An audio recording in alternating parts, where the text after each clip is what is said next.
Last Night, or What a Difference a Day Makes, by Gavin. A groggy eye opens. Light rushes in towards unprepared eyes.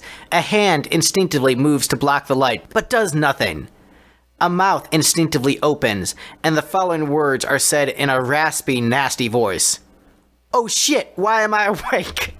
I, George Peter John Criscola, commonly known to millions as Peter Criss, have been awoken. I also frequently wake up with and my reaction is, shit, why am I awake? I, Stephen Smith, commonly known to several as Stephen Smith. Peter looked around. The room seemed to be the same as it ever was. There was the normal bedroom stuff. But wait! The television was on. Peter was certain that he had turned it off before he went to bed.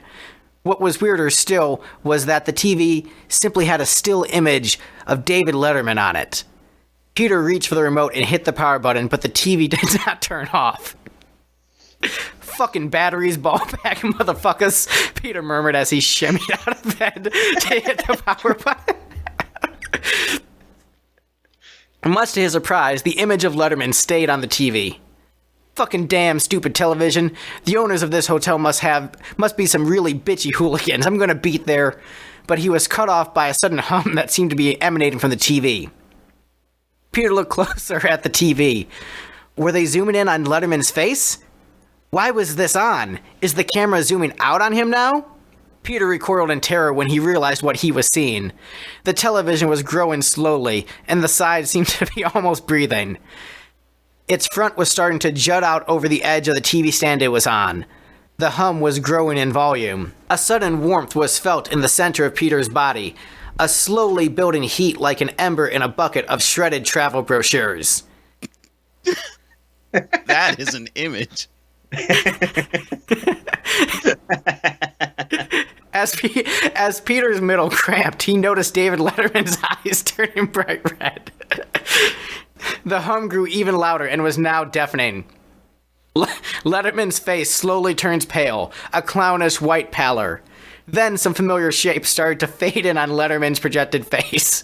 Peter recognized these shapes. It was his cat makeup. Peter feels a weight. We just suddenly shifted tense for no reason.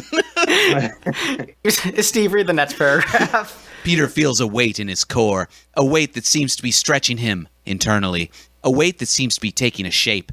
His pale belly extends through his bathrobe.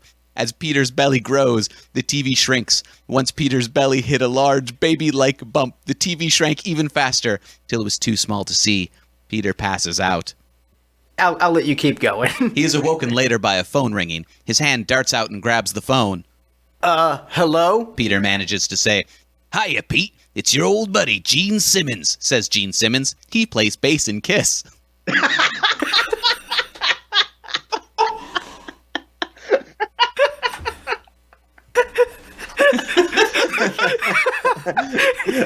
I remember learning that. I'm sorry. Thanks for the clarification, Gavin.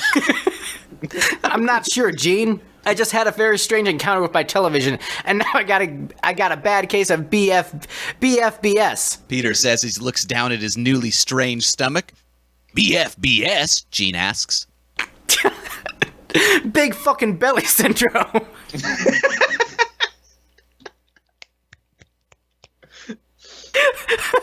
I'm having trouble.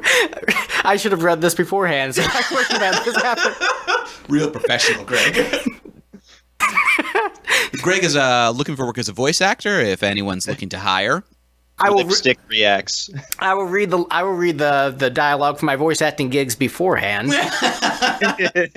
Big fucking belly syndrome. Seriously, this belly is bigger than the bass drum on the drum kit that I play when we tour stadiums and play our really good songs. Peter says as he laughs real loud. Gene laughs too. Sorry to hear it, Pete. I just wanted to call and reminisce about the Love Gun tour and talk about our good rock and roll music, but sounds like your belly is too big to think about that right now. What's in that belly anyway? Says Gene. Gene, my man, honestly, I gotta tell you, I think it's a baby. Weird as it sounds. I think I have a weird baby in my millionaire belly. I felt it kick. Peter says. Gene takes a second and then says, "Well, Pete, that is really weird. However, I trust you to know what it looks like when there's a baby in a belly. I gotta go now. I have to hang out with my wife, Shannon Tweed, and my offspring, Nick and Sophie." All right, buddy, take care. As soon as Peter hung up, he felt a massive tightening in his belly region, followed by a large, wet, sickly pop sound like a water balloon popping over a green bean casserole. His water had broken.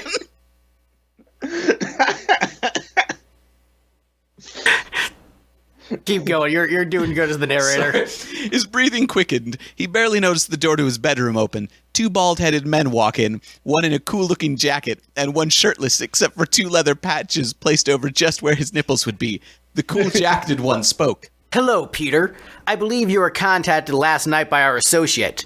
He chose you to be our vessel. What the fuck? Who are you? Did you make my belly have a baby in it? Peter yelled through the pain of his guts. My apologies, Peter. My name is Paul Schaefer. The shirtless gentleman is Billy Corgan. Paul motions towards Billy, and Billy nods. Mr. Corgan over here was initially selected to be the vessel for this little miracle that is currently living in your stomach. Something went wrong with the process. An unfortunate accident, really, but it did leave Mr. Corgan with a special skill. Billy jumps in. My nipples are now unfathomably horrible. They remind me of a ghoul's pinky toe. Paul motions to quiet Billy. Paul then turns to Peter and says, The process worked with you, though, so now you will incubate our baby who is destined to be the ultimate late-night TV host. Peter was rendered speechless by this. He was rendered speechless again when a masked man crashed through the window and karate fights Paul Schaefer and Billy Corgan. The mysterious figure tosses Paul and Billy out the window, and they run away. The mystery rescuer turns to Peter and says, You're going into labor, so here's the deal. David Letterman put a baby in your tummy, that's what happened.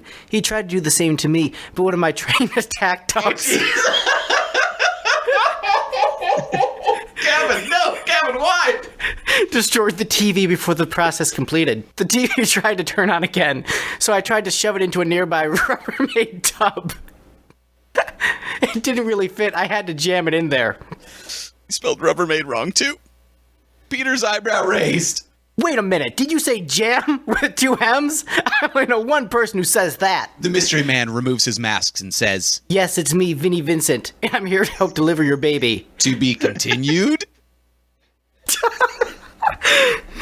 Hi, I'm Greg. I'm the lead singer for Lipstick Generation. I'm Steve. I'm the bassist for this monstrosity. And welcome to the Lipstick Panel.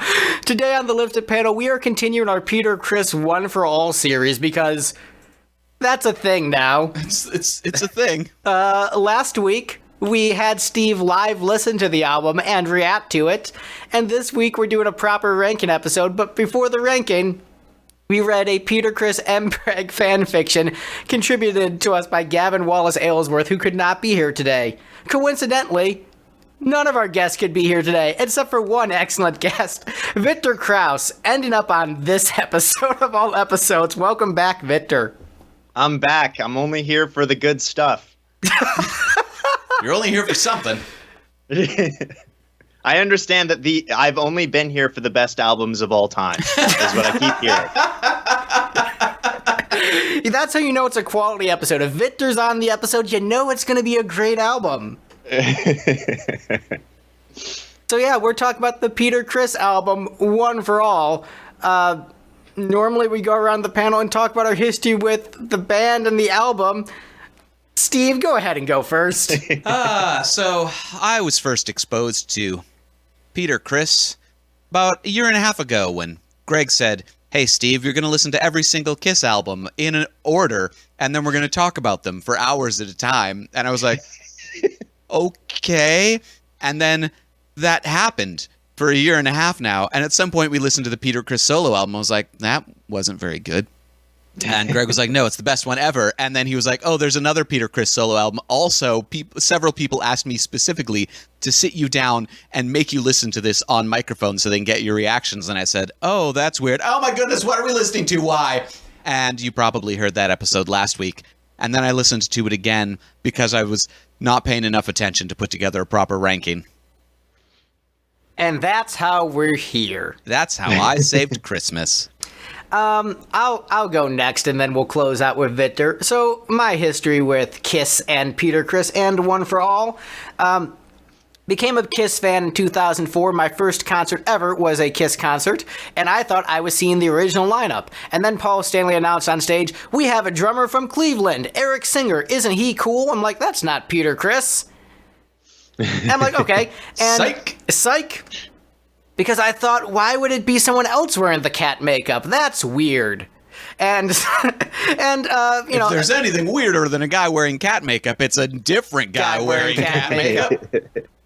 But then became a big Kiss fan and actually gravitated heavily towards Peter musically because he and I have a similar musical background with like a lot of jazz, R&B, and soul influences. And cocaine, all the cocaine. And debauchery. And debauchery. Well, I mean, the cocaine part's a joke. The debauchery part is less of a joke. But anyway. Fucking bag of hammers or whatever that line was. But I really understood where he was coming from musically, and so his solo stuff always made sense to me, and I always dug the hell out of it. And so this CD, when it came out junior year of high school, I was pumped for it because, like, hell yeah, I love Peter Criss solo. It's going to be a cool, soulful, like R&B, jazzy ballad album. I'm going to love it. And then I heard the vocals, and I'm like, oh no. Oh yes. No. And then I saw he didn't have a producer, and he produced it himself. I'm like, that's why the vocals are very pitchy. And I'm like, oh no. And so I got the album on release, hoping it would be better. And it was what it was, and now we're here. Victor, your turn. What's your history with Peter Criss and this album? I first found out about this album when you posted about wanting to do it on the page for the show. And I volunteered because I'm wise and I have good taste in hearing about albums for the first time via your page. And then I listened to it about 4.5 times. I was going to listen to the rest of it this morning, but I lost track of time. And one of my only notes about it is that I had trouble paying attention to it every time.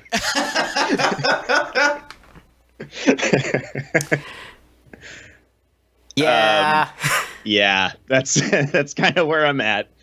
So I will say, for many, many years, the bad vocals of this album turned me off it completely.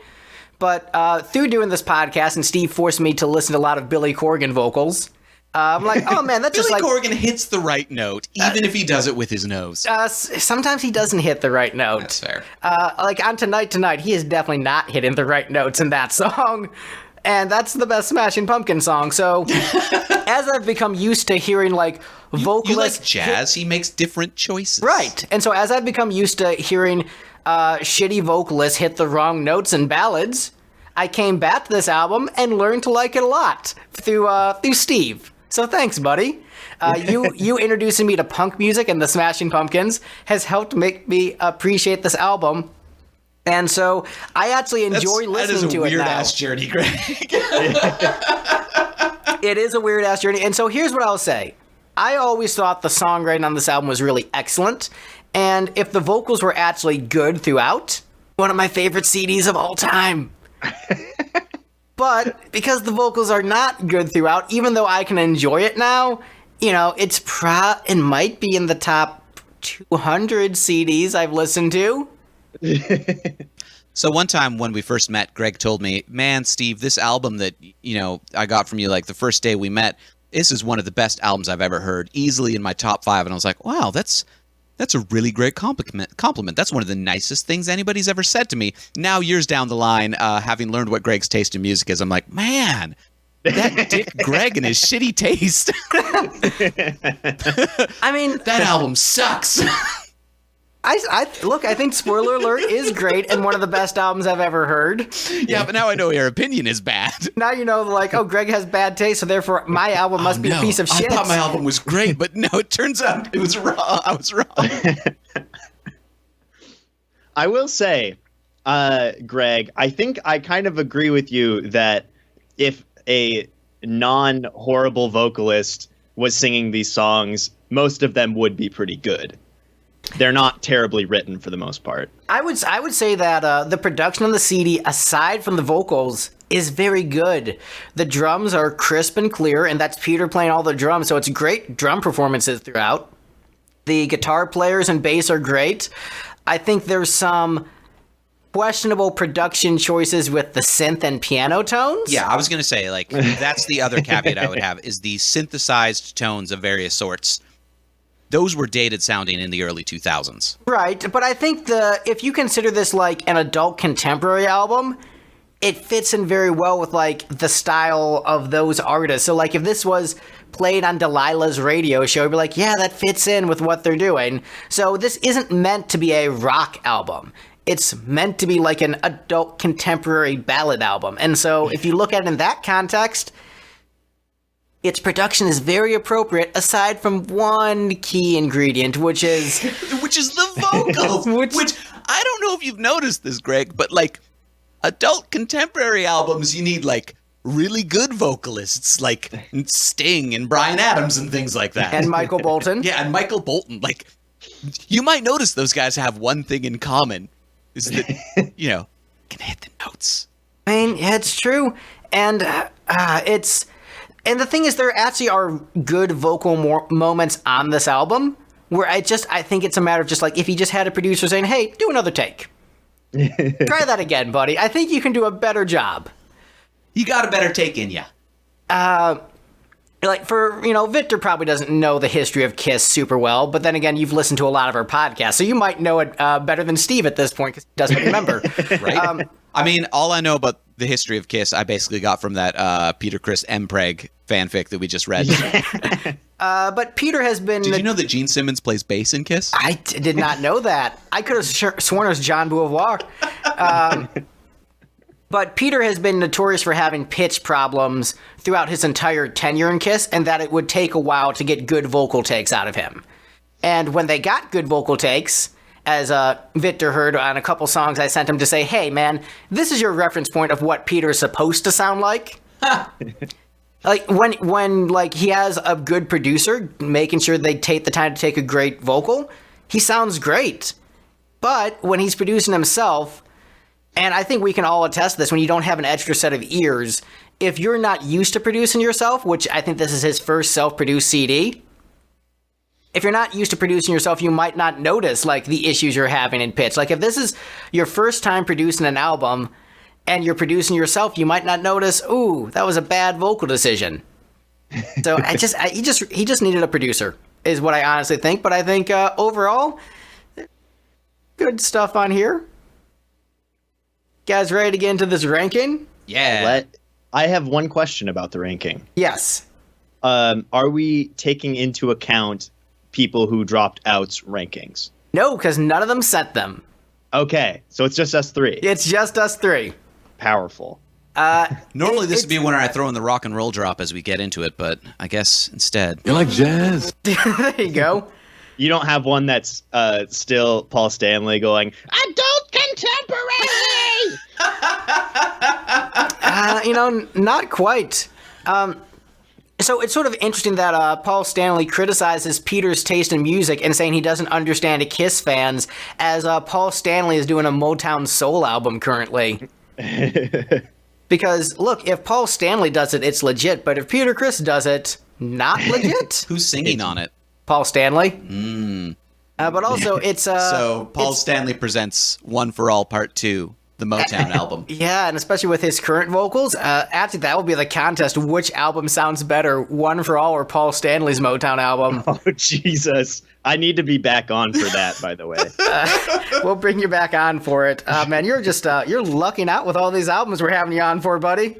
I know. Do you want me to choose the one bad REM album for next week? No, I already started listening to the one you sent me, so okay, one at a time. But yeah, so coming in as the least best song on this brilliant album, we have Doesn't Get Better Than This coming in at the bottom. Apparently it does get better than this, according to the ranking at least. Thank fucking God it got better than that. So it met referencing the Beatles in the song automatically gets bonus points from Greg. Oh, that's why. Okay. Yeah. Oh, that's who those guys were. Right. But this is such an old. A lot of these songs feel like an old person. Because it was made by an old person, but just like, baby, let's stay at home and watch old movies on TV, and maybe if we're gonna get crazy, we might toss on a Beatles record. Wild and crazy Friday night, baby. Woo! I mean, it's literally like those Viagra commercials where it shows like the silver fox and his gray-haired wife like dancing in the slowly living room. down a beach at sunset, and then having some drinks just off the beach. Yeah. I think because I'm sincerely, like, in many ways an old person, Steve can attest to this. He does tell me about his Viagra needs quite frequently. Right, always stopping by the gas station to get those over-the-counter Viagras because they're way cheaper than the fancy stuff. Always stopping by the liquor store to get something with a donkey on the cover of it. Right. But, musically, I think it's actually a pretty catchy, well-constructed song.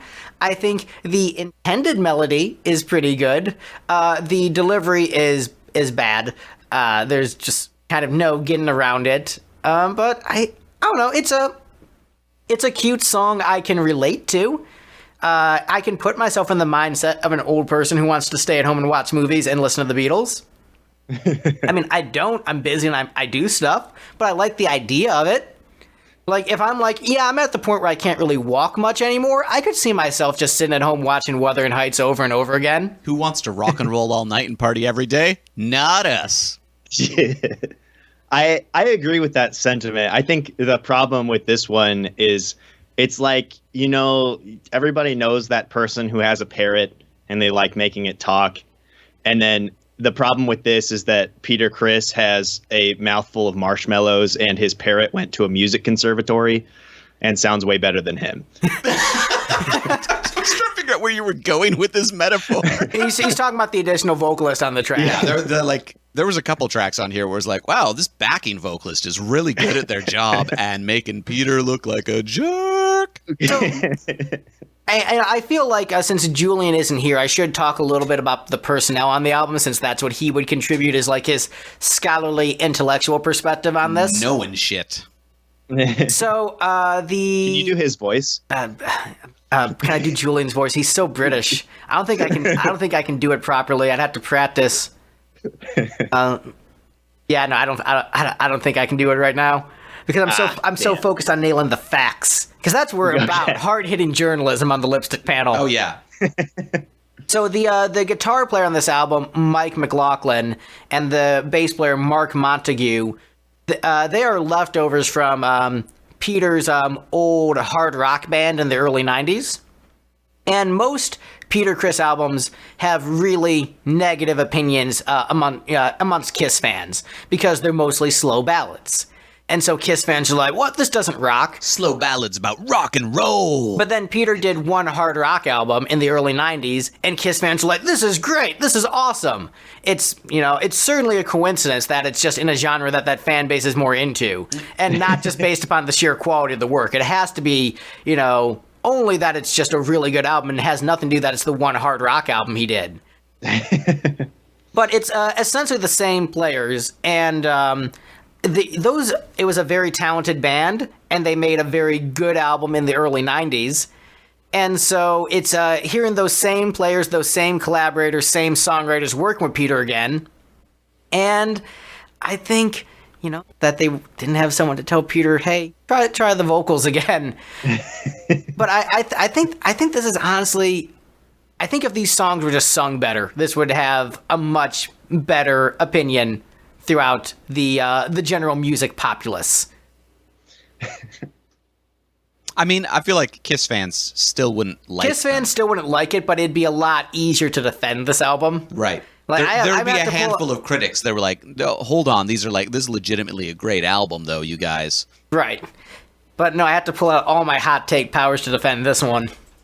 I think Hot take button. I think it's definitely like the vocals are so bad that it kind of makes the rest of the album feel like it's falling apart. But on subsequent listens, I could hear the quality of what was being done in the background.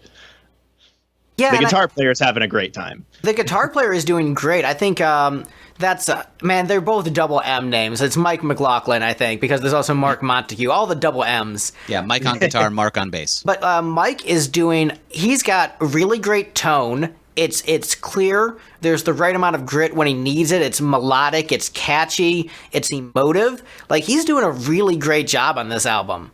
So I'll give him a lot of credit. Like, he honestly saves a lot of this record, I would say, his playing. And he can shred. Yeah, he can shred and, like, knows when to play, when to step back. Like, the arrangements are really good. Speaking of songs with bad vocals ruining otherwise great material, next up on the list we have Last Night. Oh, hey, this is exactly where I put it.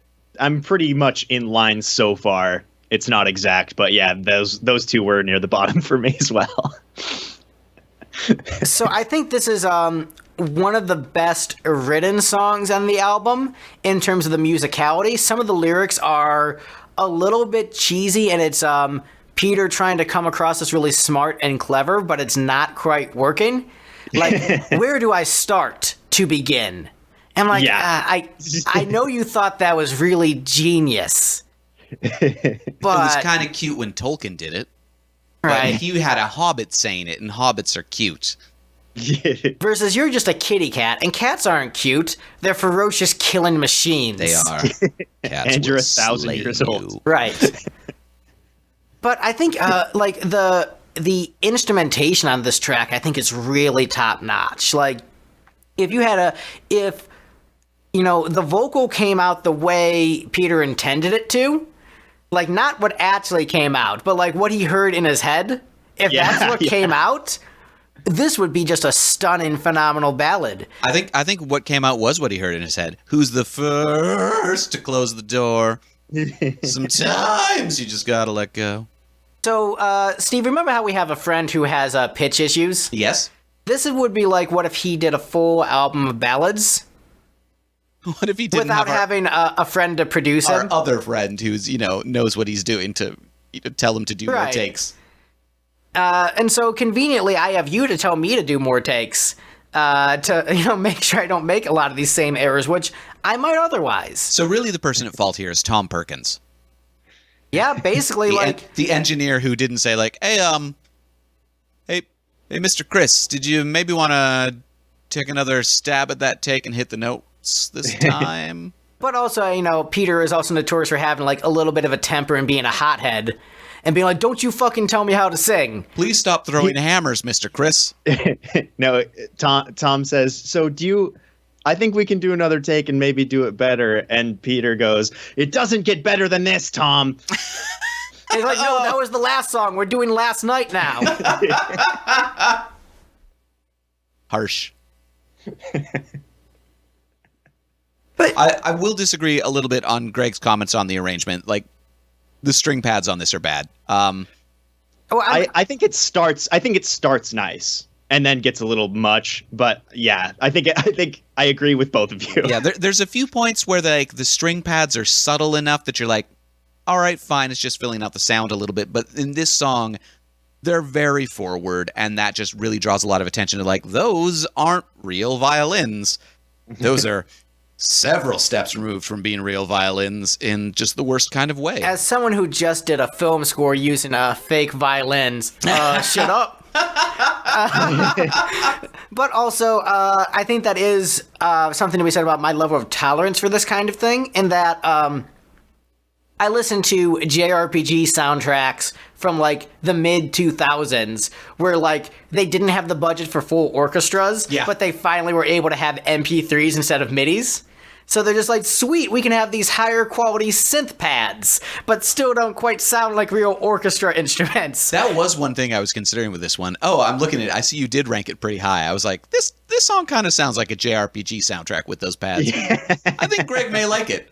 And turns out I was right. It's just Victor and I disagree. But and on top of that, so we've got my JRPG background, but also me listening to a lot more adult contemporary than both of you guys. We're just like, this is the standard sound for the genre. Like, listen to a Kenny G album or like an early 90s Michael Bolton album. Like, this is the sound. And so just like, oh yeah, this just sounds appropriate for the genre. So I was listening to a bunch of Enya yesterday, and she does the same thing, but she has good vocals. So if this had a good vocal, you might not have noticed the issue as much. And I think that's... Well, I mean, because the trick with, with something like Enya is she's going to stack up several copies of her good vocal, and you won't need the string pads to be as far forward. Yeah, I definitely would have liked layers and layers of... I want a choir of Peters, like a choir of Billy Corgans. Right. So there is music that I listen to that does this same thing. Symphonic metal is huge into the keyboardist is the symphony. But they also have, big old Marshall stacks and usually like an operatically trained vocalist. But also, I think their songwriting in a lot of those bands, I think, is actually much more pedestrian. I think... I mean, we could debate that, indefinitely. But we're talking production-wise, though. Like, yeah, production-wise... You don't resent this. I don't resent this bad string pads in those bands because, Tarja is up there killing it, and the drums and guitar sound great. Well, I think I have zero issues with the production on this album. Well, no, there's one song where I think they made a really bad keyboard choice, and I think the vocals are problematic across most of the album. But I don't necessarily have issues with the production on this track. I think it works well with the song. It's just the vocals are really letting this track down. And I think it's actually a really well-written, well-played track otherwise. Yeah, I agree. If, a good vocalist was singing it, this song would at least not be one of my least favorites on the album. What they need to do is release a karaoke version of this album. And just have Michael Bolton cover this whole album. It'd be great. I know that's the target audience of Greg, but damn it, I'll buy a copy. I'll buy two, damn it. And I'm broke as fuck. Lipstick covers one for all. Oh, that would be weird. So here's the problem with that, Victor. Once you put that stuff out there, our weird fans latch on to that shit. The reason they're we are doing this episode... They're going to secret this into existence. Thanks a lot, Victor. The reason The reason we are doing this is because I got a number of tweets and private messages saying, I want you to make Steve listen to this album. And people kept bothering me and saying, I want you to make Steve do this album. And then when we did the reaction episode, you know what? If we're going to bother doing this album, I want to do a proper ranking. Yeah. And but now you just gave those fans another idea. So fuck you, Victor.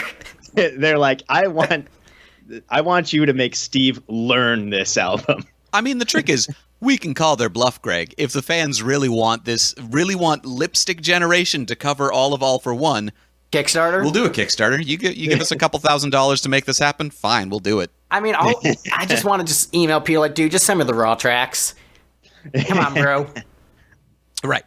Fans give us a couple $1,000s. We give most of that to Peter Criss for the karaoke versions. Or more realistically to Mike or Mark and be like, hey, I know Peter probably lost the files on his computer. Do you still have them? I do. He traded them for Coke. Wave files for Coke. All right, so... It's a good joke. If nobody else is gonna laugh. I was laughing on the inside. And I was appreciating it with my face, right, which you can't see. Right, so I had to have the drops laugh on the outside for you two. So next up on the list, we have Heart Behind These Hands. Catching These Hands. So, Greg, you hated this one. It's a very standard blues jam without anything particularly interesting about it to separate it from any other blues song. The thing that separates it is that it has a bad vocal. Which on this album is not really separating anything. Right. And so I would say there's not really a point. If Peter gave a really great vocal on this, it would be a highlight of the album because it's, if you hear someone belt out the blues really well in a smoke-filled club, it's fucking badass. I've seen it done before. I've done it before. If you give a good, guttural, gritty blues vocal, and like, the band is, hot and cooking, like it can be awesome. But because it doesn't have that great vocal, even though the band is playing well, it just kind of doesn't mean anything. And I know it's a cover, and Peter is singing about, oh, no one ever loved me, and a fortune teller told me I'd have a shitty life. I'm like, man, you actually had a bunch of people love you and support you during your downtimes, and then you were a dick, and then they all went away from you because you were a dick. So you saying nobody ever loved me feels disingenuous because he just kind of pushed people away. So lyrically, it doesn't resonate with me based on what I know about his life, and the vocal isn't strong enough to make it like an essential track. If it was like Peter in like 1980 singing this song, this would be fucking great and would be a highlight of an older Peter Criss album. But because I think the writing isn't particularly inspired and the performance is underwhelming, I ranked it at the bottom. Yeah, I think for this one, I noted this is one of the ones I didn't get to on my last listen, but I just wrote more crooning over a functional backing band. Dang, and I guess that's cold. I guess I ranked it towards the middle because I liked the guitar solo. And I also noted that the band starts doing more interesting stuff as it goes on. I mean, the thing is, like, I would say none of the musical tracks are out and out bad on this album. So take away the vocal, this is a very good musical track. But the vocal, there's actually some good vocal moments on the track, but it's still not strong enough to sell it and elevate it to being better than anything else on the album for me personally. So, I get you. As the guy who hates rock organ and also generic blues jams, I put this one pretty close to the middle of the rankings. I mean, you put it in the exact middle. So I think that tells you about the overall strength of this album. It's like, wow, there's so many elements of the song that I just don't like. It's not the worst song on the album. Well, I think that's about as high a praise as we can get for it. You ready to move on to the next track? Och, 'tis a mighty pottle of puke. That's fair. And this pains me so much because I love Peter Criss so much. So it's just like, oh man. But I gotta be honest. Alright, so this next song on the list is an amazing song with a not great vocal. We have Memories next on the list. Yeah. If this was sung by Barry White in the 70s, you would get laid because of this song. Just the fact that it exists. Right. Like, you just play it for your woman, and just like when that Barry White, like, rhythm section starts to kick in, dude, the woman just melts. It's over. It's guaranteed success. It's victory. But because it's Peter Criss, he's not nailing that vocal. But like, oh man, this would have been an amazing Barry White song. The only note I have for this is just the words porn guitar. Right? Wait, I think which era of porn guitar, though? Are we This is the talking like 70s. 70s porn guitar? yes, this is very much 70s porn guitar. I just wrote pretty forgettable because I forgot everything that was happening.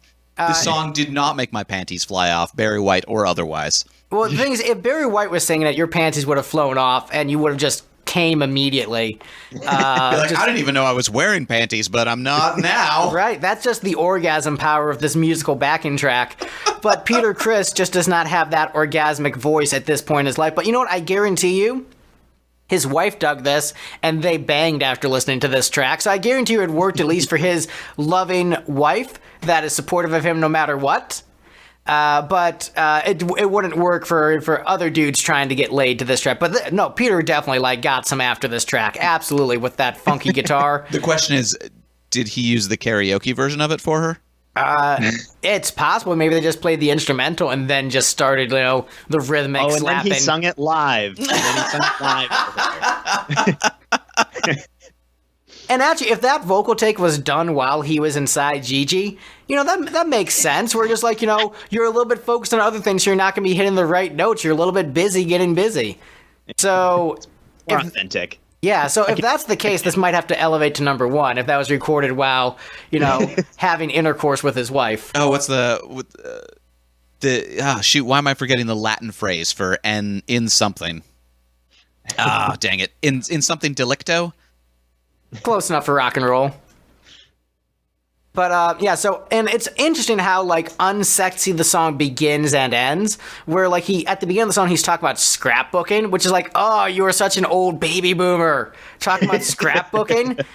And then at the end of the song, he's, singing about harmonies and melodies and memories. And, you know what this album could have used? More harmonies and more correct melodies. Nice of you to make us pay attention to that, buddy. But, man, when that Barry White section...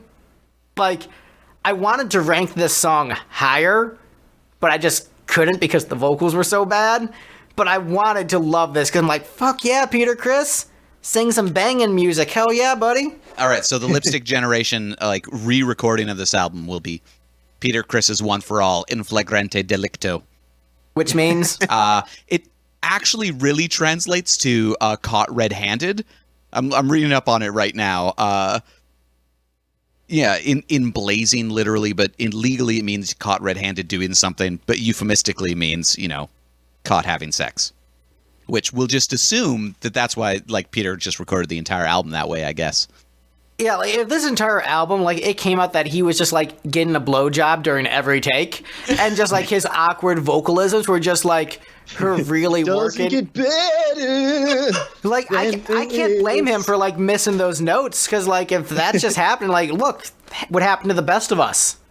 Except me, I'm a fucking pro. It was about Paul Stanley's dick. Now this girl's gonna get some of I his have to dick. throw this in at some point. Just all this talking about Peter recording the album that way. All the songs are about Paul Stanley's dick. Oh. So do we have any other comments on memories before we move on? No. Nope. All right. Next up on the list, we have a song, the title track off the album, a song about 9/11. We've got One for All next on the list. Is that what it's about? Yeah. Oh, yeah. It's pretty blatant. It's about him just going outside and seeing the Twin Towers being destroyed, living in New York, because he's a New Yorker, and being oh man, I'm upset about this. Here's a song. Genius does not have those lyrics. I think it's important to just talk about the album cover right now. Oh, yeah. Yeah. So the album cover features the words "One for All" and the alls, the two L's at the end are the Twin Towers. And then there's a little airplane flying by that has a banner that says Peter Criss. I don't think he realized why that's a bad idea. Having a little airplane flying by the Twin Towers. I Yeah. ranked this as my least favorite song on the album. I ranked it. So do you just hate America or do you love terrorism? I just hate New York. harsh. Oh, jeez. I ranked No, it third I because think- I didn't want to upset people. 9/11 I is a think- touchy thing for people. I think this album opens with the 3 worst tracks on it. Yeah, so describe your thought process as you start listening to this album and what goes through your head, what the fuck did I sign up for? Or oh, seriously? Yeah, it's all really these threads, all these comments on the Facebook thread make way more sense now. yeah, the first 3 tracks as a bundle, just right in a row, are so. His voice is so bad. He's horrible at singing in 2007, especially because I listened to those 2 reference tracks and I was like, oh, these are not only are these good songs, but he can sing. And then I hear these and I'm like, Jesus Christ.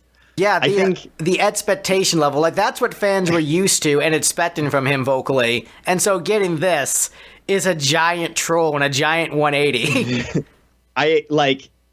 I think this song is also probably fine if you get someone who can kind of who has the range and can kind of vocally improvise really cool lines. Then it's a song that maybe I still don't like, but I can respect more. I mean, he did do because- that on this song. It's just they don't Yeah. come in towards the end.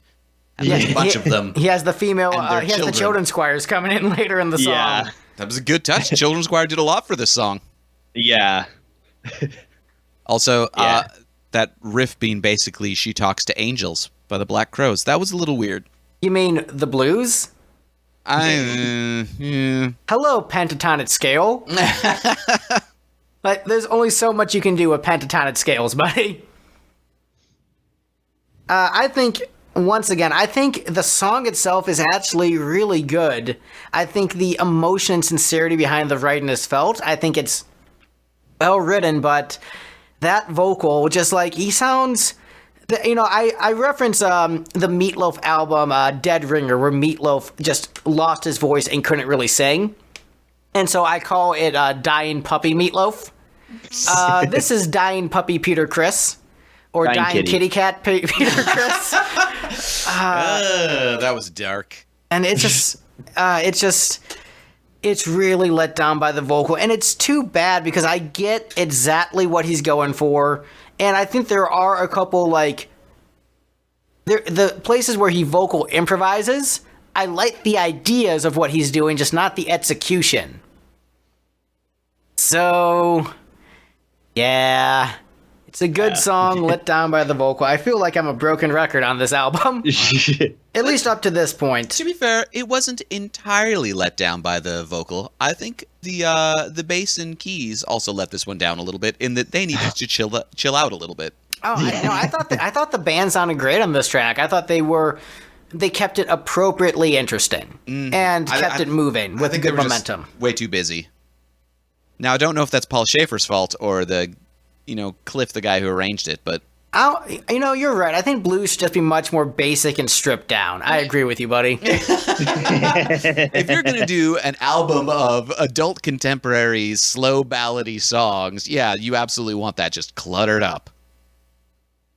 Man, I know that if these vocals were good, this would be one of my favorite CDs of all time, because I don't mind an entire CD of ballads, as we've discussed on many Smashing Pumpkins episodes. It's like, if you just put all the ballads on one album, it'd be great.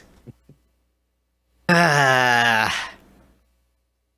right, let's just move on to the next Moving one. on. This is the most disappointing episode we've done, where we're all talking about Steve's creepy voice. Yeah, I'm done talking about Steve's creepy voice.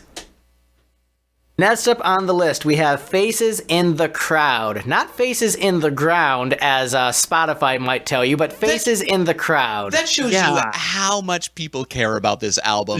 That Peter Criss's digital team wasn't able to get the official upload of this album to have the right song titles. Well, in fairness, Bad for Good, they just call Left in the Dark Medley. Yeah. And I think that's just like record label people not paying enough attention. But here's what I think happened. Is that Steve, the official upload?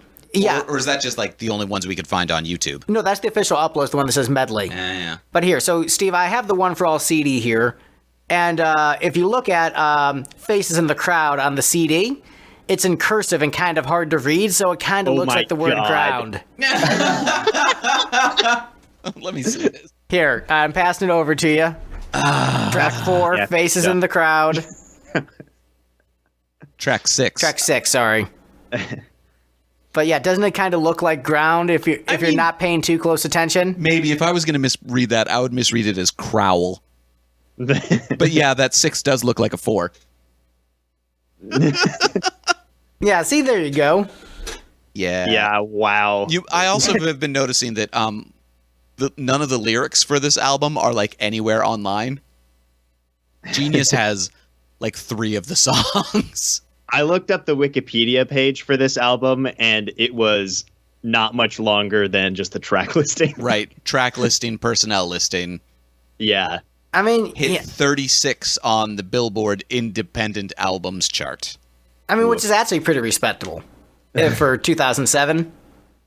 But not for a member of KISS.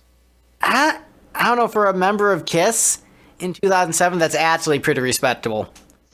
What I would say about, this album is considered one of the 2 worst KISS-related albums. The other one being Speedball Jam. Jam. So you look, the worst is behind you at this point, buddy. It's true. So congratulations. This song, as I've gotten further and further into the music industry, this song becomes more and more goofy as the years go by. The like weird fascist relationship of fan and band, like the older I get, the more annoyed I am with the concept of just like saying like, the fans and the band, we have this really special bond, and just like knowing how much of that is like bullshit lip service and they don't actually mean it. And so, like, the older I get, the more brilliant The Wall is. We have a special bond. Because, like, The Wall is sort of, like, calling out how bullshit and fascist the relationship is between artist and fan. And, like, oh, yeah, you guys were really ahead of your time with this insight. And so I think... To be fair, that insight came from just, like, 10 minutes of self-examination after one of them, like, punched a fan in the face. Right. But, I'm confusing it with Henry Rollins. Henry Rollins is the one who punched a fan in the face. No, Roger Waters spit on a fan. But I think I get the idea behind the song where he's like, I want to thank you for always being there to support me and give me money during my low times so that I can continue to make art. Thank you for always supporting me on this CD that nobody bought. So there's a level of irony there, because a lot of people didn't support him during this time. I did. I bought the CD. I get the sincerity, and I kind of like the Beatles-isms of this track, where there's like a little bit of like a day in the life quality to it, and the building of the crowd. And I think... That's my favorite part. The part where he's like, hey, you guys want to hear what a Kiss show sounds like from my perspective? And then you can't hear anything. There's a bunch of crowd noise and just like all of the instruments are mixed for crap. And it's like, oh, that does sound like what it's like to be on stage. When that cut in, I laughed out loud the first time. Just like, I can't hear the bass. Oh, well. There's a great quote from Jim Steinman who says, if you never go over the top, you'll never see what's on the other side. But then I would add a second part of that where, like, sometimes the other side is shit, though, so you just need to go over. If you never go over the top, you'll never rescue your son. That's true. Or be a successful truck driver. Yeah, or be good at arm wrestling. Yeah. I was trying to be a little bit subtle with the joke, Greg. Yeah, well, I don't think, I think there's some people who might not have gotten it. I think we have a very cultured fan base who are aware of all of the intricacies of Sylvester Stallone's career. That's fair. So, but I think it's a well-written song. I actually like the goofy production choices. With a better vocal, I think this would have been a highlight of the album. It was one of the songs that he released before the album came out to build hype for it, and everyone was like, oh, geez, these vocals sound terrible. I'm not going to buy it. So he built hype of a sort. Right? I mean... Accurate hype. This was a very accurate... picture of what the album was. Oh. I'm sad that I'm flying. Oh, hell yeah. I like the song, but it's let down by the vocal. Victor, your thoughts? Yeah, I think this song is also kind of fine. The guitar solo's good. When that crowd came in, because I literally, on my first album, which was a mashup album, I literally did that exact same thing as a joke. And,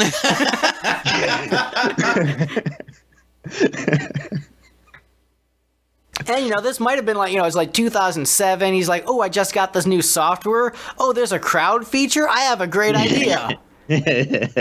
Yeah. Shoot, was it when we were listening to this live, was it George pointed out like the exact sample that was used? Yeah, I think so. I was like, oh, I recognize this.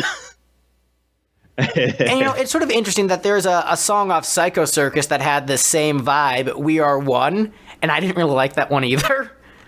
It's just like, I think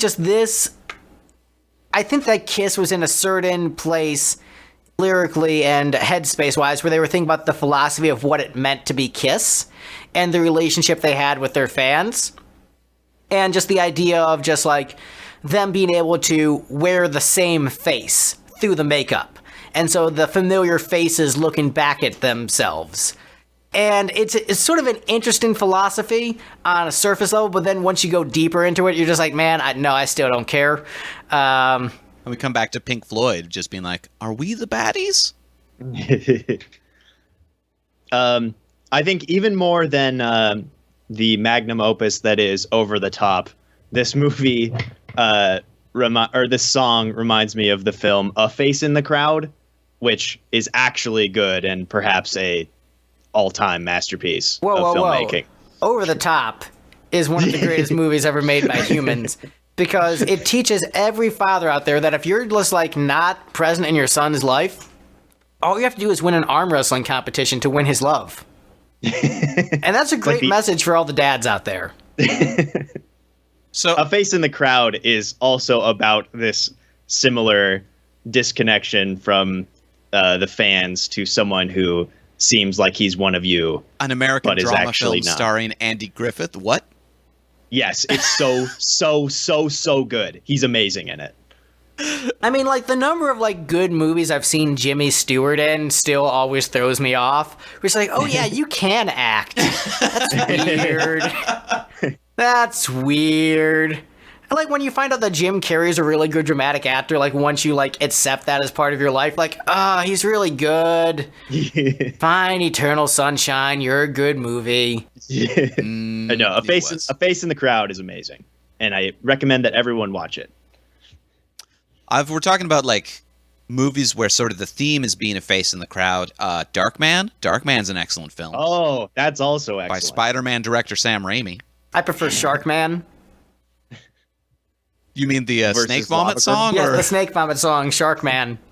That's a much faster listen than watching the film, I guess. And it really just, it gets to the core emotion much faster. But there isn't any actual Bruce Campbell in Sharkman. I'm sure we can get him to collaborate. There's barely any Bruce Campbell in Darkman. It's true, but, you know, in true Sam Raimi form, he made a film, Bruce Campbell's in it. Yeah. Even if he is just a face in the crowd. Great transition. So next up on the list, Falling All Over Again. Yeah, so Falling All Over Again, one of the more competent vocals on the album, where there's not like a make you jump out of your skin and cringe moment on this song.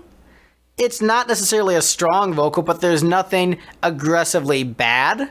There's some fun parts of the arrangement where the rhythm changes a little bit, and like some cool chord progressions. But it is just kind of just like a standard competent ballad with like some okay steel guitar. As you know, well played steel guitar, but not necessarily like mind blown or revolutionary. It's a competent ballad, and if this was one of the first songs someone heard from the album, they'd be like, oh, it's okay. Like, this isn't like an atrocious production. Actually, the steel guitar is ironically one of the things I'll give it some props for, that I generally don't like steel guitars, but this song does a pretty decent job of using it with subtlety so that it's not annoying. I think the melody of this song, regardless of the quality of its performance, is very good. And that was the only thing I wrote down about this. I would say, well, this is one of the better performed melodies on top of the quality of it. Like, I think he's not missing notes on this song. And so maybe I was hearing the melody properly. Right. I think there are better melodies on the album, but this is just the one where, like, he nailed the take. Yeah. This was a song that didn't, require a bunch of vocal dynamics or for him to belt out anything.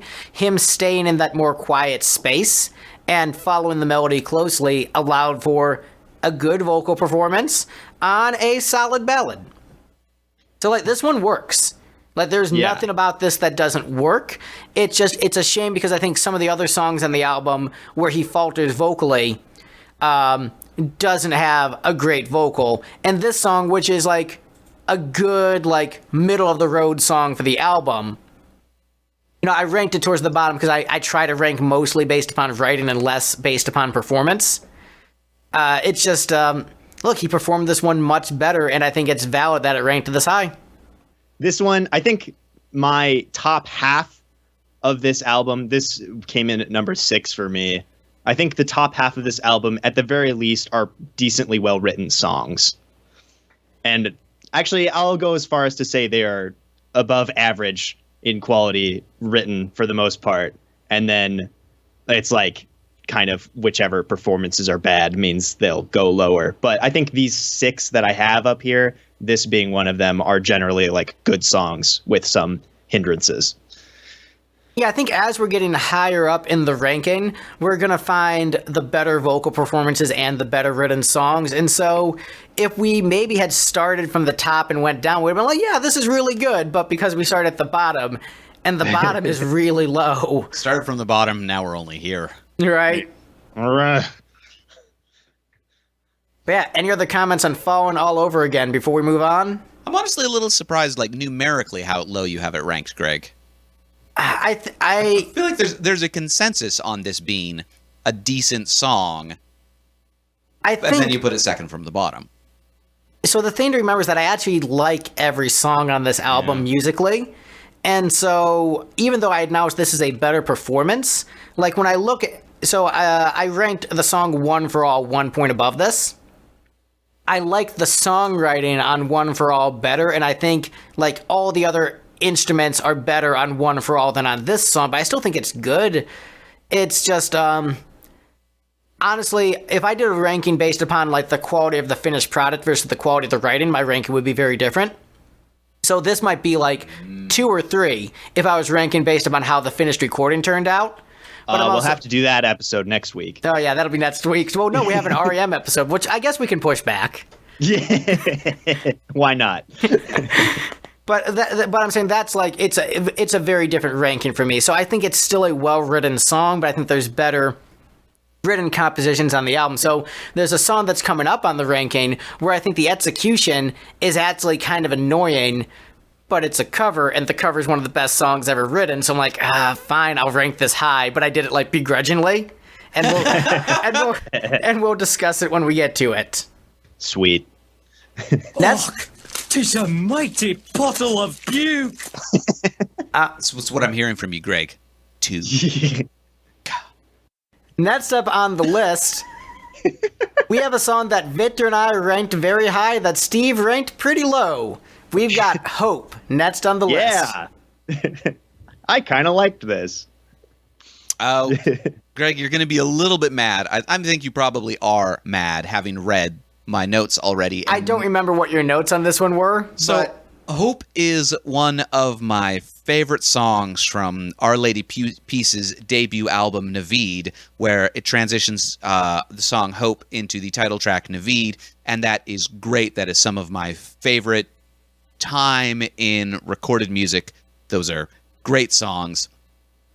So when I see a song called Hope, I'm like, you're immediately going to be compared to this much better song.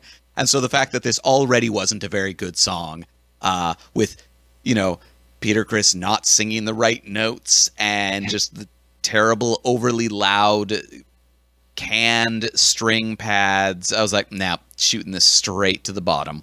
So I'm going to say one thing. I think it's a bad logical assumption to assume that whatever song you're listening to called Hope is automatically much worse than the Our Lady Peace song. And so I think that's just it's a intellectually dishonest place to start. I mean, to be fair, but, if I didn't do that, this would have maybe gone up 2 spaces in my ranking. But I'm saying that if you anytime you see a song called Hope, you can't automatically assume that the Our Lady Peace song is much better. You can think it has great competition and high shoes to fill and is, likely not better, but you can't just assume that's going to be compared to a much better song. Well, this is true because I'm not assuming that it's going to be worse. It's just I'm automatically comparing it to that other song, which I love. Right, which is fair, but I'm just using your exact wording against you, which you probably just worded poorly and didn't mean. When it's bad, so like I'm automatically comparing it to, a song that I love, and then when it turns out that it's bad, I dislike it even more than I would have before. But you said before I listened to it, I was comparing it to a much better Our Lady Peace song. Oh, okay, so yeah, not before, but yes. Because, obviously I didn't even read the track list the first time I listened to this. I'm attacking you over minutia, which I fully acknowledge. As I said, I have bullshit reasons for ranking the song as low as I did. And I mean, look, you're the one who set the precedent for bullshit rankings on this show. I've since, taken that on other albums that you like, and then I've upset you for doing the exact same things you do. I liked when another band did the same thing in the future, but better, and I heard that one first. Right. To be fair, Our Lady Peace wrote a song called Hope like a solid decade before this one, so...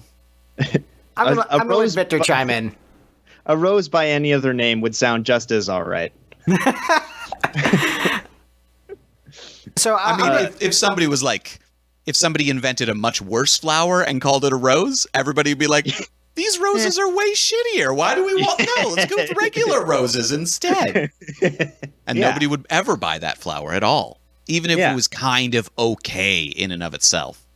It's like New Coke, right? New Coke was probably fine, but it wasn't the Coke that people wanted.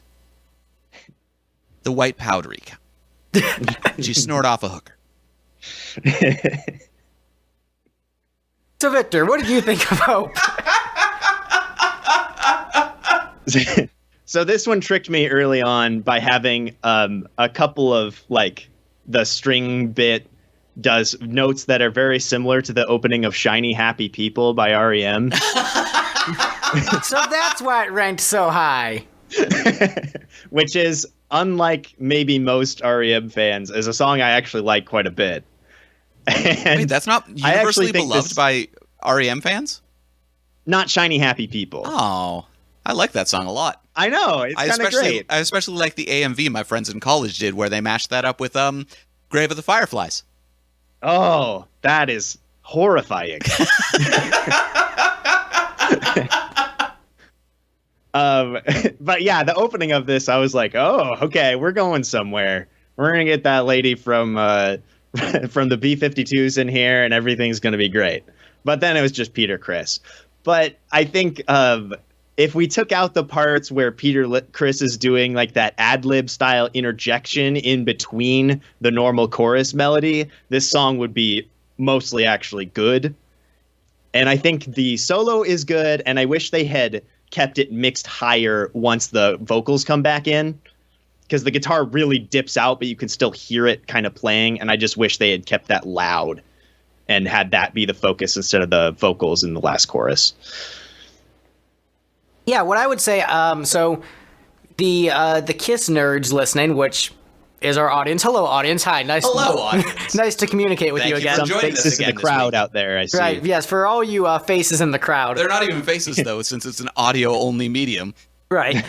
Dear audience, send us photos, I guess? No, don't. I just learned about the pro-Jared thing that's going on. Don't send me any photos. Send photos of your faces. No, don't send me any photos.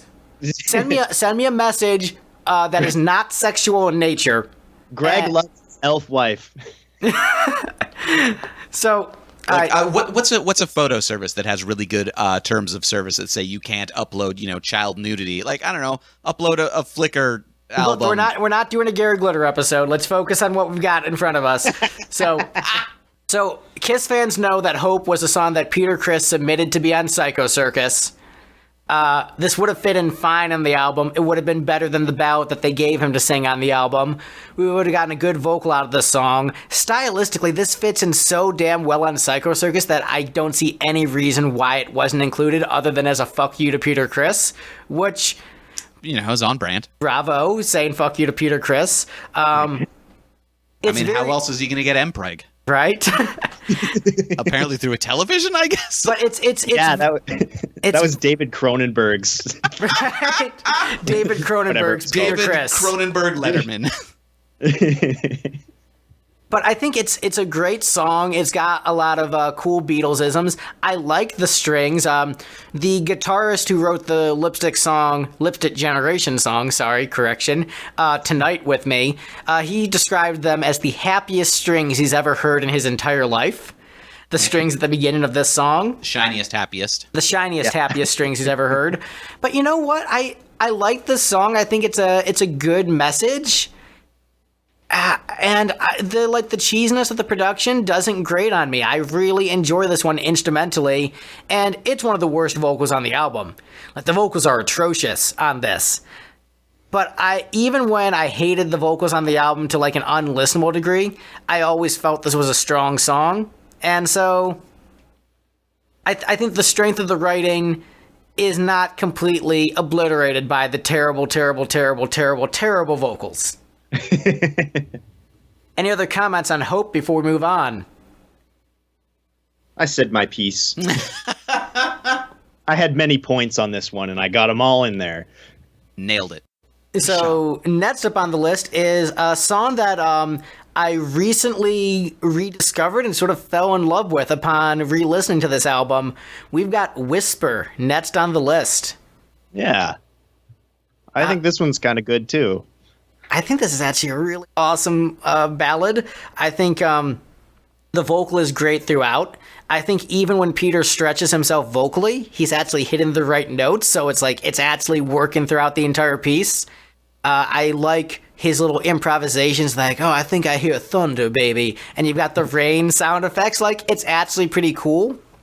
The percussion mixed with the guitar, like you got the wood block and the egg shaker and the guitar all together, it gives it like this kind of Japanese folk vibe, which actually works very well for me as a fan of JRPGs, where it kind of reminds me of the game Jade Cocoon, which is a really shitty video game and I don't like at all. But like this reminds me of it in a good way, which is weird. And so I'm like, hell yeah, it's like that shitty video game I played in the 90s, except this is better. So ultimately your conclusion of this entire album, Greg, is Peter Criss set out to write like a lounge album and accidentally wrote a JRPG soundtrack, and you are stoked. yeah. But like, yeah, this is a soft ballad that I understand doesn't have that much like dynamics or movement, but just like it's got a really cool rhythm, good sense of atmosphere. I would dare call it a shoegaze masterpiece. How dare you? How dare you? I thought I ranked this one pretty close to the bottom. So this is the last one that's like really disputed in the ranking. After this, we're all sort of in consensus. But good. I thought this one was pretty boring and repetitive. So I ranked it as equivalently high as you two both put it, like top 5. I put it bottom 5. Well, I think there's someone else on the panel who plays JRPGs, so he likes this track. Yeah, I liked this one a lot. It has one of those like this is one of the ones that's kind of just like 2 chords for most of it, right? Yeah. Because that chord change really did it for me. And when there's 2 chords that just work together and you just play them for that long, that to me is songwriting. And I think it actually is a well-written song. Baby. I agree. I think this is like, maybe for the other ones, I'm like, just get a different singer. For this one, I'm like, if you just had that person who could get the good takes out of Peter, make him do it over and over until he got a good one, I think this one would be like pretty great. And I think the thing is he does give a good take on this one. Like, I think it's, if you put the right tracks in isolation to send to someone, they might not understand why this album is so hated. So if you gave them this and Fallen All Over Again, they'd be like, yeah, it's fine. I don't see why everyone hates this album. Like, it might not be my thing, but I don't see why it's hated. If you picked this as one of the sample songs, they might have a more favorable opinion, but it comes really late in the album. And so... yeah. You don't notice how good the vocal is because, like, it took you a long time to get there. So I wonder if that is, I wonder if this song is buried as deep in the album as it is because he didn't necessarily think of it as one of the, like, it wasn't his first choice to put on there. It may be that, like, he's got a better vocal take out of this because by the time he got to recording his vocal takes for the song, he'd sort of figured out what he was doing. Practiced and got better, and then like, okay, this is what I'm doing on the album. But like, I think so. This album would just be way better if he'd recorded it in reverse order. Start with the throwaway songs that may or may not make the cut, and then finish with the really important singles, so that I mean, like he gets a good take on those ones. I mean, possibly, but I think this one, the songwriting and the performance work. Like, this is a just really well done ballad where I have basically zero complaints with it. Like production, vocal, instrumentation, arrangement, like this just, for me, this is a home run. I think it's solid. I mean, it's a home run for my musical taste. I understand this is not, not everyone listens to the same boring old people music that I do. Right. So as a boring old person, I'm like, hell yeah, slow song about the rain. Yeah. So my hypothesis is Peter Criss thought this was an on-base bunt. And it just so happens that him doing an on-base bunt for Greg was like, yes, home run. Any other comments on Whisper before we move on? All right. Next up on the list, we have a song I ranked very high begrudgingly. We have What a Difference a Day Makes. Piano tone is awful. Yeah. I think, now having heard what it, like, kind of your philosophy on ranking these, I understand what you're saying, but this is also like, this is funny because I was like, oh, this song is actually good. And then when I looked up the album on Wikipedia, it's like, he didn't write this one. I mean, no, this is a classic jazz standard. Everyone, who does jazz knows this song, has performed this song at some point. Like, you cut your teeth on it. Like, every garage rock band that at one point plays Crazy Train, like, if you're doing heavy rock, you played Crazy Train in your garage at some point. If you've done jazz, you've done this song at some point. It's required,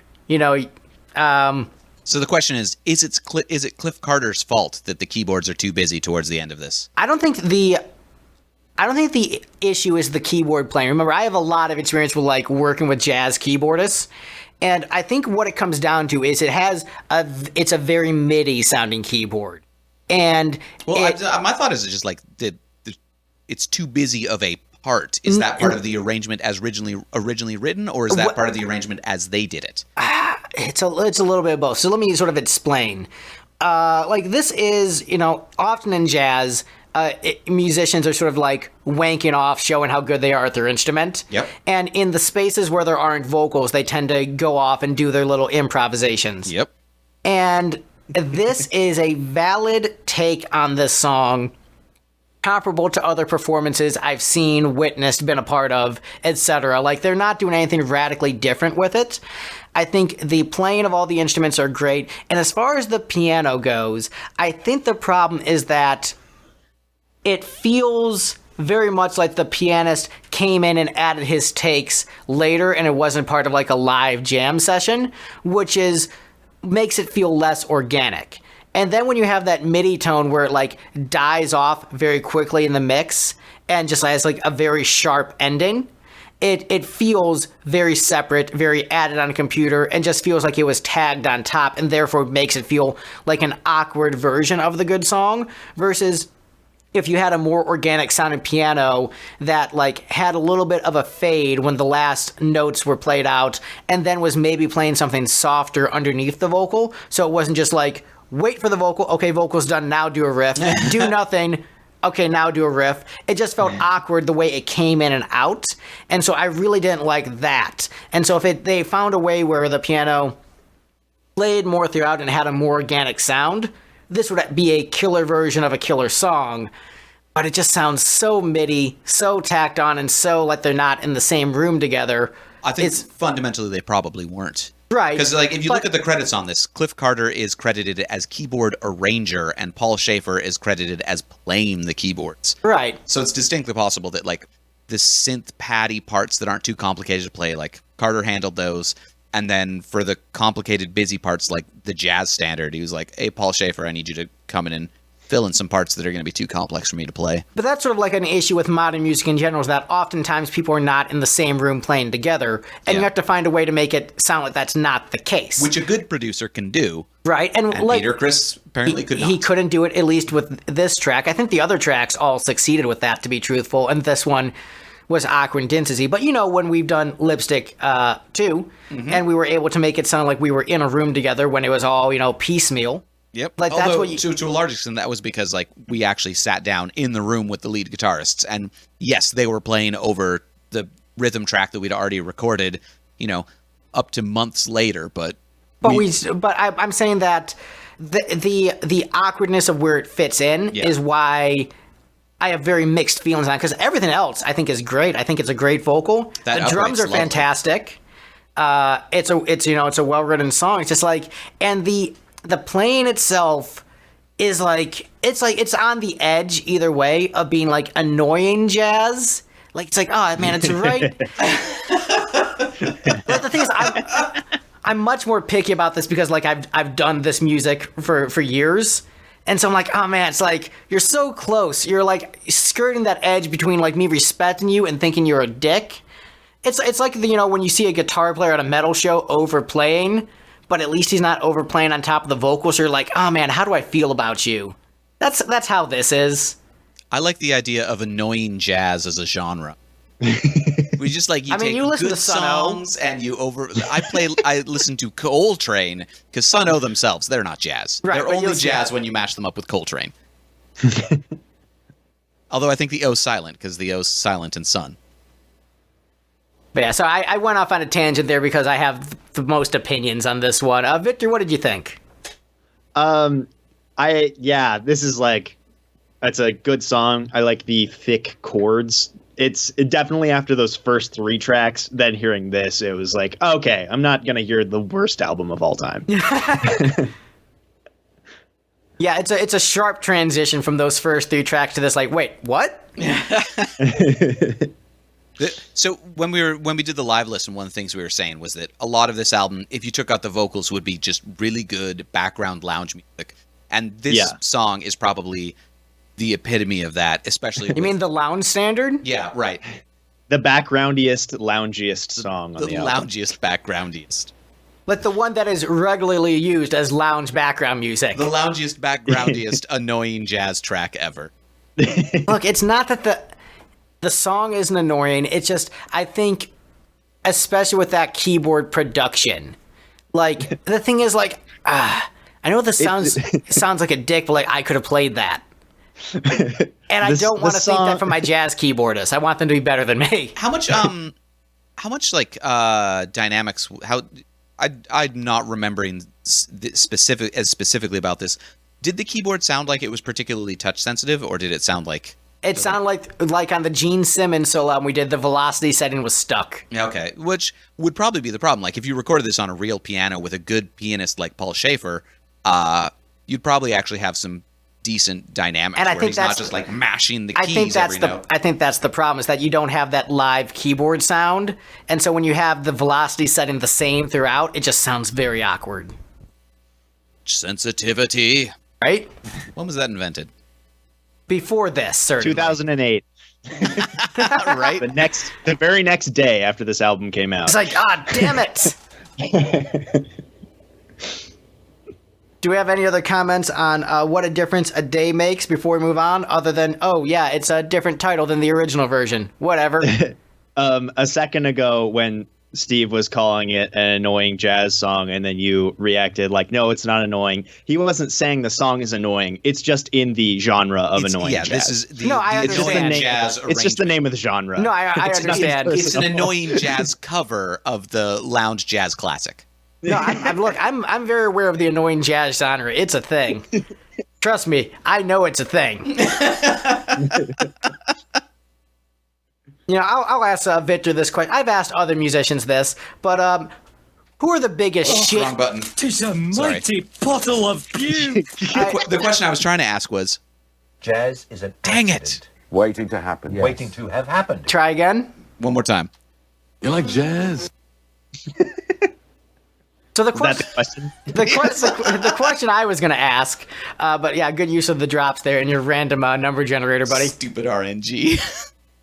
So I have found that the shittiest, not shittiest in terms of ability, but like the shittiest like people to talk to as musicians, fall into one of 3 camps: the metal musicians, the classical musicians, and the jazz musicians, because all of them think they're the best and that everyone else is shitty. Victor, who do you think is the most annoying of those 3 groups of people, if you've dealt with any of them? So I actually don't have a lot of experience talking with a lot of other musicians, but I can maybe speak to fans of those genres, and I feel like I try to have an open mind about those genres, which I don't have a lot of experience with. And of the 3, I think the jazz ones are the most annoying, because they'll say something is brilliant and then they'll play you the song and I'll be like, this feels like people playing 4 different songs at the same time. Whereas with the other ones, I can be like, I can see the value here. And with jazz people, it sounds like they're fucking with me. Like the metal guys are like, well, this is very loud. I suppose that is an ethic in itself. Okay, fine. The chugs and the drums are happening in the exact same meter, which is impressive. I mean, there's an impressiveness with, never playing, having two instruments never play at the same time. You don't accidentally fall into the same rhythm. Right. It takes a lot of concerted It takes effort. a lot of skill to do that. I really wish we had more of a jazz audience who would be really pissed off about this right now, but I know none of our audience listens to jazz. I can probably put this out there and be very comfortable with saying this. I, as a single person, probably listen to more jazz than our entire audience combined. You're probably not wrong. Well, let's move on to the next track, shall we? We're at the number 2 song on the album. Oh, sweet. Next up on the list, we have Space Ace. You know Hey, what that's sucks where I about put it. You know what sucks about Kiss fans? Like, even the song about the original guitarist ranks better than most everything else in the Peter Criss album. I mean, you're part of the problem now, I know, buddy. I ranked the second too. Because you're a Kiss fan now. No! And the thing is, I thought this to myself too, like, shit, the song that's about another member of Kiss is gonna rank high, isn't it? I only ranked it high because it sounded like it was trying to be Bowie. I ranked it high because it sounded like it was trying to be Pink Floyd. I ranked it high because it sounds like it's trying to be Ween. We can all just try to dance around the fact, but we know we all ranked it high because it's about Ace Frehley. Kiss fans are the worst. By the way, Victor, you're a Kiss fan now. Welcome to the cult. I had a feeling. It was only a matter of time. So, yeah, this is legitimately a great recording. The instruments are great. The vocals are actually just about as pitchy as a bunch of the other songs on, but because they have that weird effect, you can't tell as much. Right. And so the weird spacey effect works. But yeah, it just has this great, like, spacey Pink Floyd kind of vibe, and the jam at the end is legitimately fire and just really awesome and shows that Peter can jam with his band. Lyrically, it's about how he's pissed off at Ace Frehley for betraying him, and it's like, Ace, you're a piece of shit, fuck you. Here's a song I wrote about how I think you're a piece of shit. Evil has a way of showing its face. And also, it is very weird to have, like, once you start to buy into the personas of Kiss as characters, it is weird to have the cat guy singing the space guy song. Because, like, no, cat guy, you should sing about cat guy things, because space guy already sings about space guy things. We have enough space guy songs. To be fair, if you asked a real cat what they thought about space, they would probably be like, man, fuck that place. Space sucks. There's nowhere to land on your feet. Are there treats for me in space? Then I don't want to go. But yeah, this also is, probably the most rock song on the album. So that's probably also another reason why rock fans like this. Like, there are a couple tracks on this album that I've heard general positive feedback in the Kiss community. This is one of them. Weird that the song about Ace Frehley is loved by Kiss fans. No Again, way. Kiss fans are the worst. Yes, we are. Yes, we are. Yes, we are. One of us. One of us. For one. All for one. Or one for all, or whatever it's called. One for one, whatever. Yeah, it's a good song. It's catchy, well written, well performed, well produced. Yeah, the jam at the end kicks ass. The song that I'm specifically thinking of is Mutilated Lips off of The Mollusk by Ween. It's the exact same vocal effect. Is that one also about space? Maybe. It's from the mollusks, so it's probably It's not not- about the ocean. It's not about space, but it is about Ace Frehley. I mean, that's fair. For me, this is the last 2 tracks on Dark Side of the Moon is what this is for me. Ah. Like, I very much get a Dark Side of the Moon kind of vibe from this track, which is not a bad thing. Right? I mean, yeah, being compared to Dark Side is rarely something that anybody's going to be upset about. Like, being compared to Dark Side and, like, stacking up favorably Like, that's... I mean, even somebody saying, yeah, this isn't as good as Dark Side. Like, okay, well, there are worse things you could say about it. Right. But I would say this is on par. I wouldn't say it's better, but I would say it's like of comparable quality, and that's pretty cool. And it's a very nice change of pace from the rest of the album because it is so different from everything else on it. Yeah, I dig this. I think it's good. Yeah, I think this one's pretty great. I wouldn't change anything about it, which is saying something for this I album. would put it on a different album. Sure, I would rather yeah. listen to more. That's actually a great idea. This is the one thing to change. Does maybe this will make it onto your Kiss playlist? Probably not, no. Well, let's go on. We've gotten to the top of the ranking, so let's go from the bottom to the top. Doesn't get better than this. Well, apparently it does. Does nothing but get better than this. Last Night. Heart Behind These Hands. Memories. One for All. Faces in the Crowd. Falling All Over Again. Hope. Whisper. What a Difference a Day Makes. Space Ace. But the best song on One for All by Peter Criss, according to this panel of experts and Steve. Send in the Clowns. Unanimously. Unanimously, Yeah, wow. clean sweep. That doesn't happen often. So I of gotta course say- it does. It's when it's, for just like a generally recognized to be brilliant and classic Sondheim song. Yeah, this is... When this album came out, there were only two songs that had favorable views from Kiss fans. This and Space Ace. And so when they came up at the top of the rank, I'm like, yeah, okay, got it.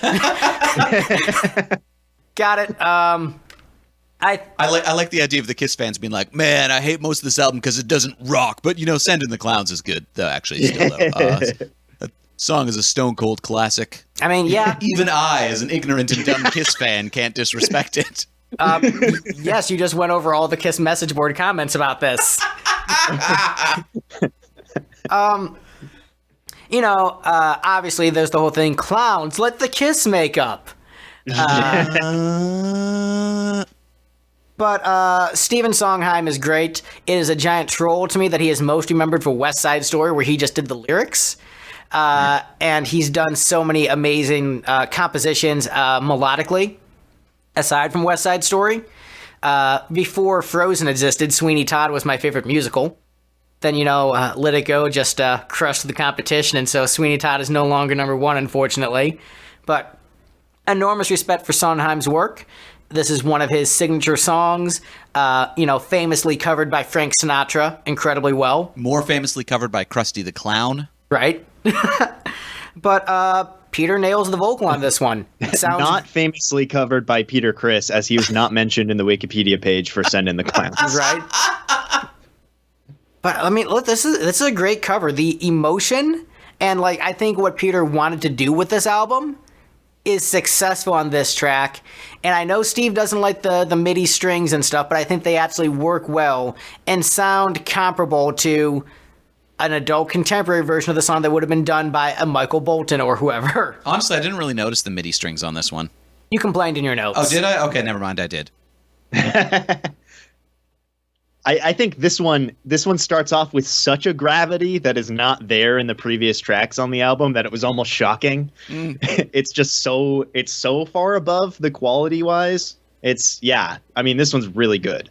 I think this and Space Ace are both songs that I'd be like, hey, I'm going to play these for you and then just tell you that the rest of the album is bad and you'll have to believe me. Right. Because they might not believe you if you just play those two. You're like, are you sure? That sounds like it's a pretty killer CD. Like, no, trust me.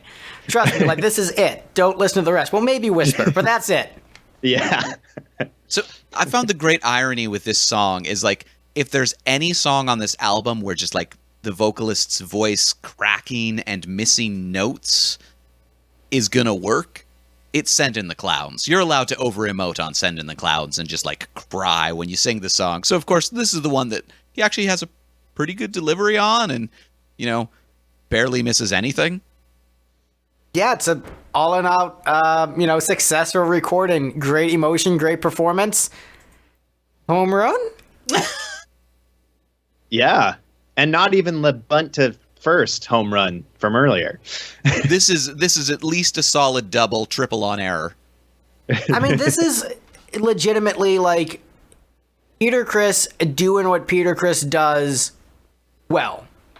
Like, this is, he has a reputation for being really good with delivering a heartfelt, emotional ballad, and this is him succeeding on it. And so I wonder how much of it is the fact that the melody has existed for years. He probably practiced the song for years and just knows it. Yeah.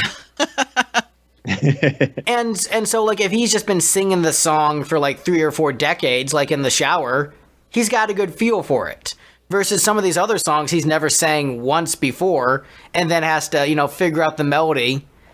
Maybe it's easier for him to match the performance of someone else than to figure it out on his own. This is one of his drinking and or coke buddies was like, man, you sound really good when you do Send in the Clowns at karaoke. Heck, could be. But I think it's just like the emotion, the sincerity, like, because the song is ultimately about an entertainer who pushes people away due to his own ego and carelessness. And Doesn't sound familiar at all. And that's what he did in his life. And then like about a bunch of dudes wearing Juggalo makeup. So really, this is like the perfect song for Peter Criss. I really have nothing bad to say about the track. Cover of this now. Whoop whoop, Send in the Clowns. Hell yeah. Yeah. Yeah, I don't think we have that much to say. Just like, hey, good job, buddy. You sang a classic song well. Much to my surprise. So that's our ranking. How'd you guys feel about the ranking? Anyone surprised by it at all? I was not surprised in the slightest by this ranking. No, not really. My bottom 6 is in a different order, but all of the same songs, and my top 6 is the same thing. And we all agreed on the 2 best. Yeah, I mean, and the thing is, every Kiss fan agrees on the 2 best.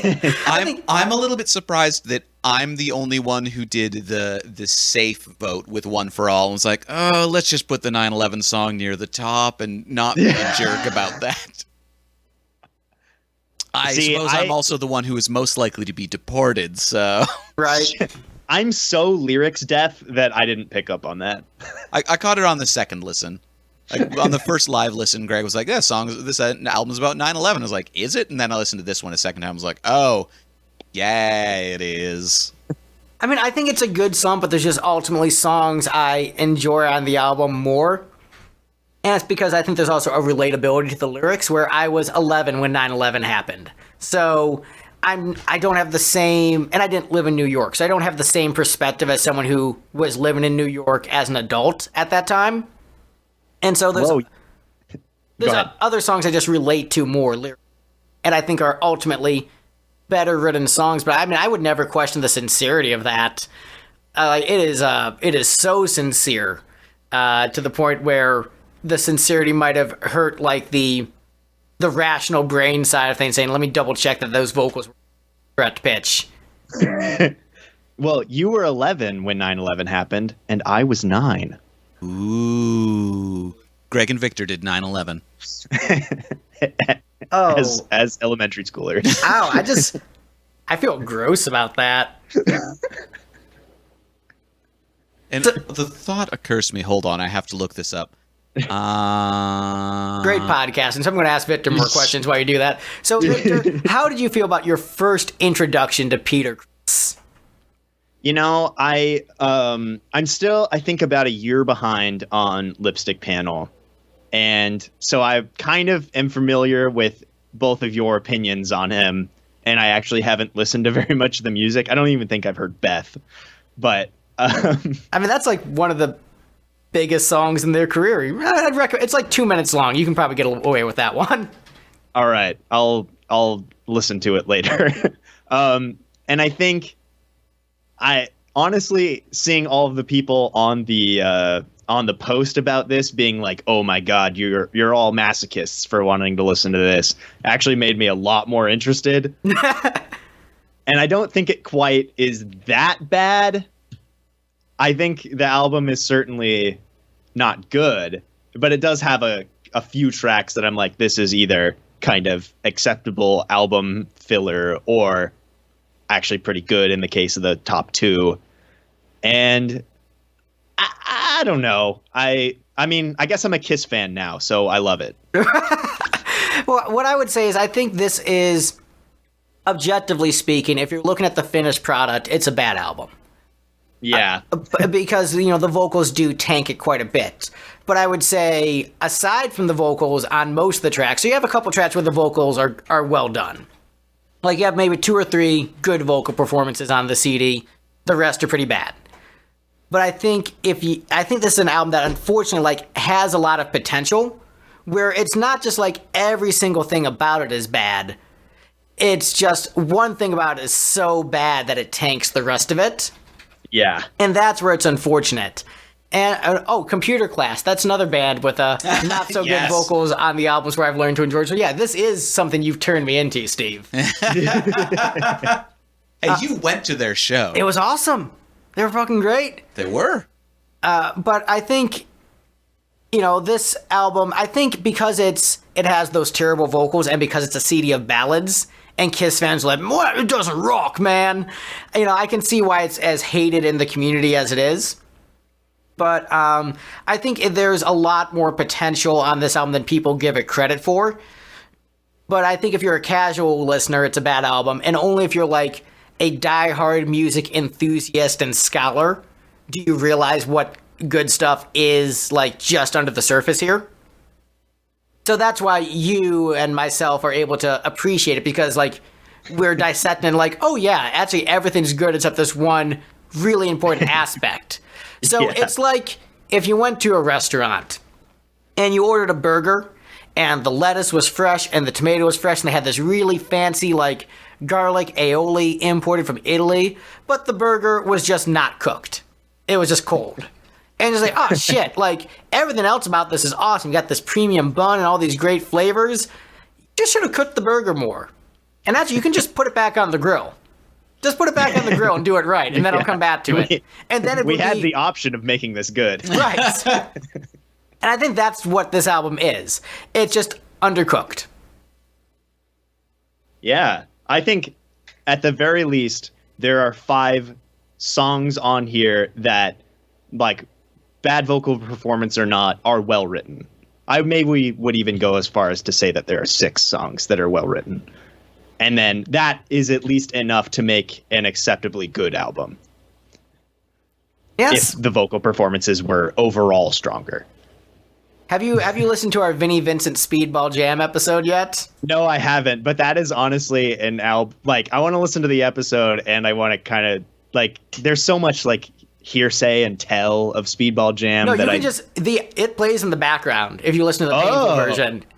Okay. So you can just listen to it with us and just jump right into that. Amazing.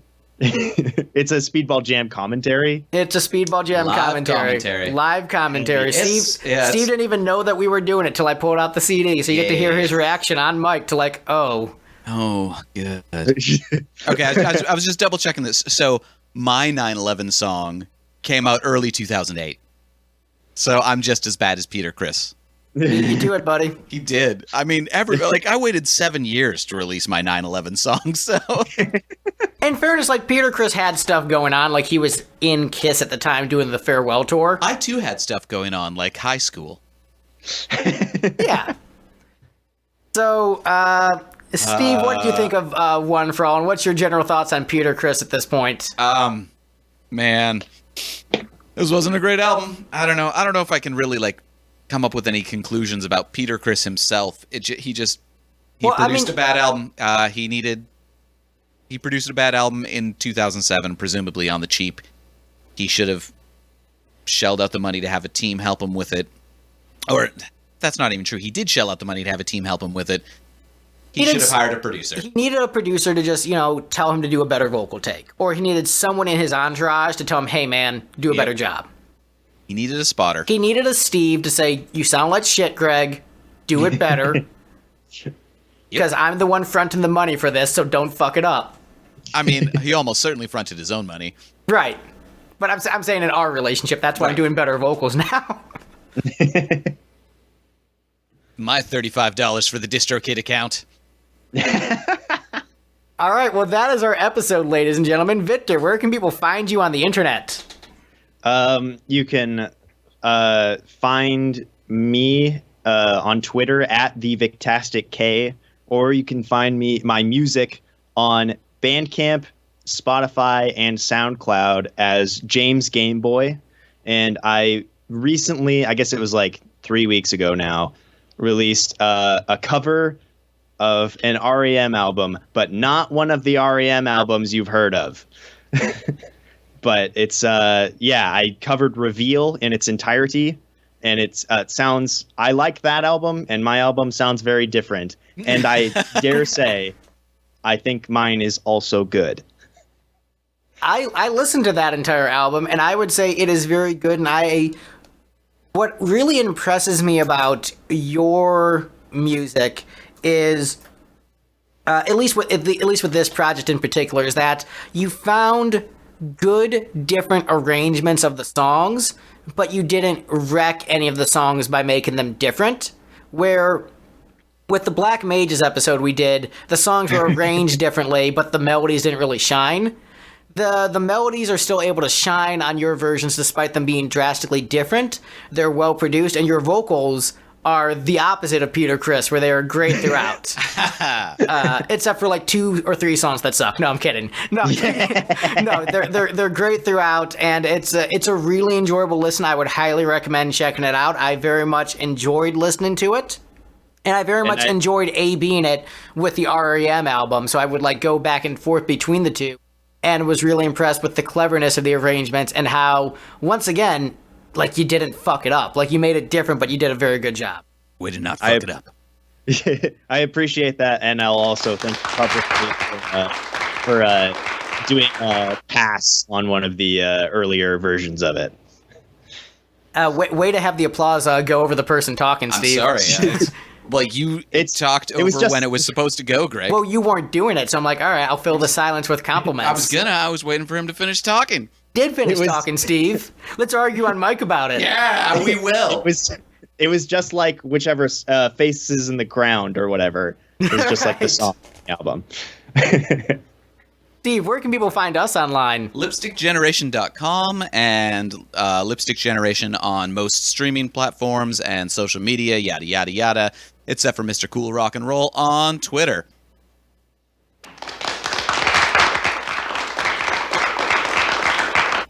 Part 2 of the Peter Criss Mpreg story coming soon.